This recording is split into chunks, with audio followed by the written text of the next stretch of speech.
Welcome to this month's Nutrition Pearl, IBD Flares and Nutrition Status, presented by the Council for Pediatric Nutrition Professionals. What are the nutritional side effects of IBD flares? Here are several nutritional challenges and how you can address them. First, many patients will have a poor appetite and decreased oral intake. In these cases, it is recommended to eat every 2 to 3 hours during the day, even just a small amount, and even if the patient isn't feeling hunger at the time. When weight loss and malnutrition occur, a high-calorie diet is recommended. Many high-calorie foods are also high in fat and sugar, which may make symptoms worse. But oral nutrition supplements like Boost or Ensure tend to be well tolerated. If the patient is having watery stool, encourage intake of isotonic fluids, as high sugar beverages like Gatorade, juice, and soda may be poorly absorbed and worsen diarrhea.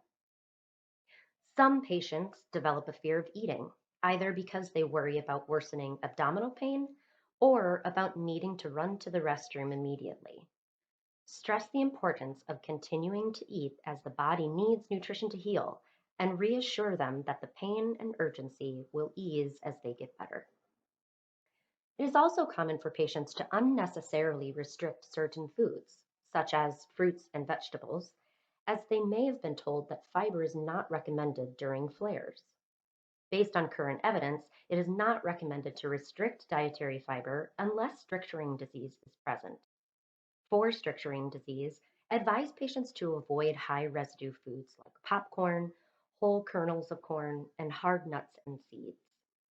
Other patients should not restrict their diet unless they find certain foods trigger worsening symptoms.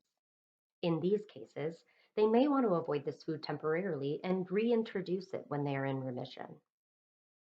One potential trigger is lactose, as Crohn's patients may have a transient lactose intolerance while flaring. Encourage intake of low lactose, high calcium foods like hard cheese, lactose-free milk, and fortified non-dairy beverages for calcium intake.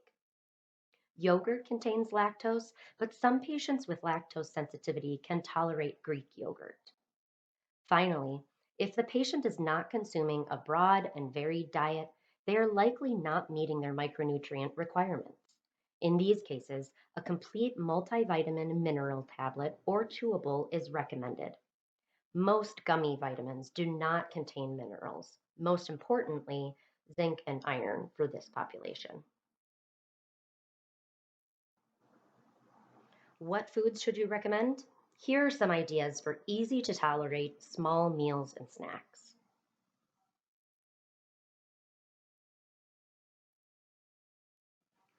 I mentioned that isotonic fluids are recommended to prevent dehydration in patients with high stool output.